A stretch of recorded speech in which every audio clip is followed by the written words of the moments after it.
জনাব তারেক রহমান, মির্জা ফখরুল ইসলাম আলমগীর সহ বিএনপির নেতৃবৃন্দ নির্বাচন পরবর্তী সময়ে জাতীয় নাগরিক পার্টি এনসিপির আহ্বায়ক জনাব নাহিদ ইসলামের বাসায় আজ এসেছিলেন।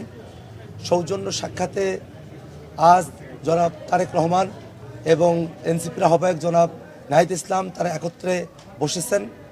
আমরা জাতীয় নাগরিক পার্টি এনসিপি যদিও নির্বাচনের ফলাফল নিয়ে কয়েকটি আসনে আমাদের প্রশ্ন রয়েছে, তথাপিও জনাব তারেক রহমান যে রাজনৈতিক সৌজন্যবোধের জায়গা থেকে জনাব নাহিদ ইসলামের সঙ্গে আজ সাক্ষাৎ এসেছিলেন, এই রাজনৈতিক সৌজন্যতা এবং তার জয়ী হয়ে আসাকে আমরা অভিনন্দন জানাই।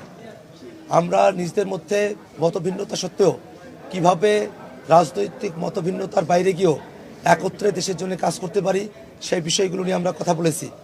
বাংলাদেশের সংস্কারের যে প্রশ্ন, সেই প্রশ্নকে কিভাবে সুরাহা করা যায় এবং বিচারের যে প্রশ্ন, সেই বিষয়গুলো নিয়ে আমরা নিজেদের মধ্যে কথা বলেছি।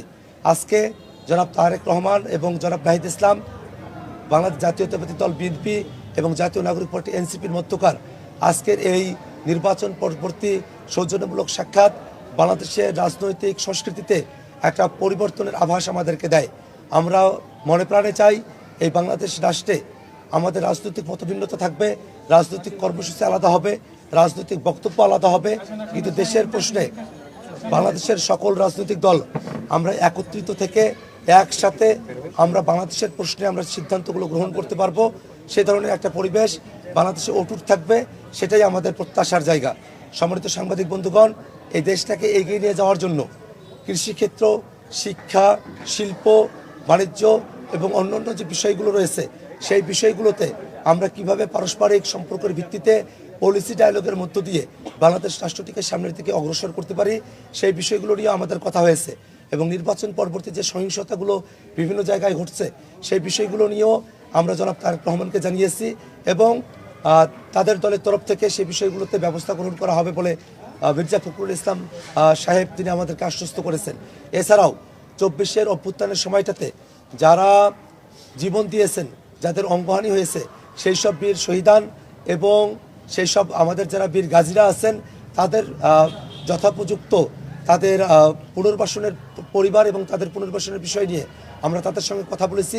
24-এর অভ্যুত্থানের বিষয়ে আমরা জনাব তারেক রহমানের সঙ্গে আমাদের কথা হয়েছে। এর বাইরে গিয়েও আমরা জাতীয় নাগরিক পার্টি এনসিপির আহ্বায়ক জনাব নাহিদ ইসলাম ফুলের তোড়া দিয়ে জনাব তারেক রহমানকে, মির্জা ফখরুল ইসলাম আলমগীর সহ বিএনপির যারা নেতৃবৃন্দ আছেন তাদেরকে তিনি স্বাগত জানিয়েছেন। আমাদের যে প্রতীক শাপলা কলি, সেই শাপলা কলি প্রতীকের একটি প্রতিচ্ছবি, একটি কাঠামো তিনি জনাব তারেক রহমানকে উপহার হিসেবে দিয়েছেন এবং 24-এর অভ্যুত্থানের সময়টাতে একজন শহীদের হাতে লেখা চিঠি, সেই চিঠিও তিনি জনাব তারেক রহমানের কাছে উপহার হিসেবে হস্তান্তর করেছেন। সম্মানিত সাংবাদিক বন্ধুগণ, আজকের এই নির্বাচন পরবর্তী সৌজন্য যে সাক্ষাৎ, সেটা বাংলাদেশের রাজনৈতিক কালচারের জন্য একটা গুরুত্বপূর্ণ দিক হিসেবে বিবেচিত হবে, এটাই আমাদের প্রত্যাশা। এই সাক্ষাৎকারে সম্পর্কের বড় আপনাদের মাঝে একটা মনস্তাত্ত্বিক দ্বন্দ্ব ছিল, এটা আগে থেকে 5ই আগস্টের ছিল, একসাথে ছিলেন আপনারা, ধীরে ধীরে এটা যোজন দূরে চলে গেছে। সম্পর্কের বড় কতটা গড়ল আজকে এই?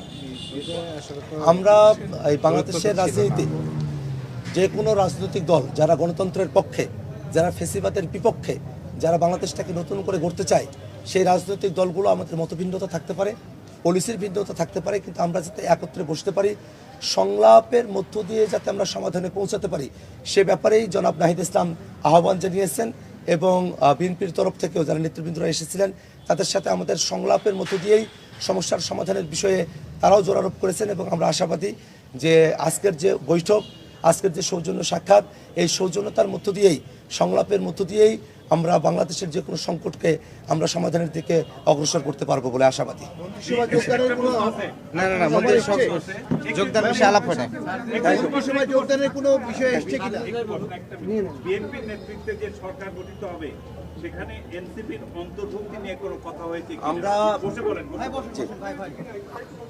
সম্মানিত সাংবাদিক বন্ধুগণ, আমরা আসলে নির্বাচন পরবর্তী আজকে সৌজন্য সাক্ষাতে আমরা বসেছিলাম। পলিটিক্যাল যে বিভিন্ন বিষয়বস্তুগুলো থাকে, সেই রকম কোনো বিষয়বস্তু নিয়ে আজকে আমাদের মধ্যে কোনো আলোচনা হয়নি, বরং নির্বাচন হয়েছে। নির্বাচন পরবর্তী সময়ে যারা জয়ী দল আছেন এবং যারা বিরোধী দল হিসেবে যারা ফাংশন করবেন তাদের মধ্যকার একটা সম্পর্কের সূচনা হিসেবে আজকে এই সৌজন্য সাক্ষাতে আমরা বসেছি। আদার্স পলিটিক্যাল কোয়েশ্চেন এখানে কোনোভাবেই ডিসকাস হয় নাই এবং সেই বিষয়গুলো নিয়ে সামনের দিনে আমাদের মধ্যে আরও আলোচনা হবে এবং তখন আমরা আপনাদেরকে বিষয়বস্তুগুলো পরিষ্কারভাবে জানাতে পারবো। Thank you.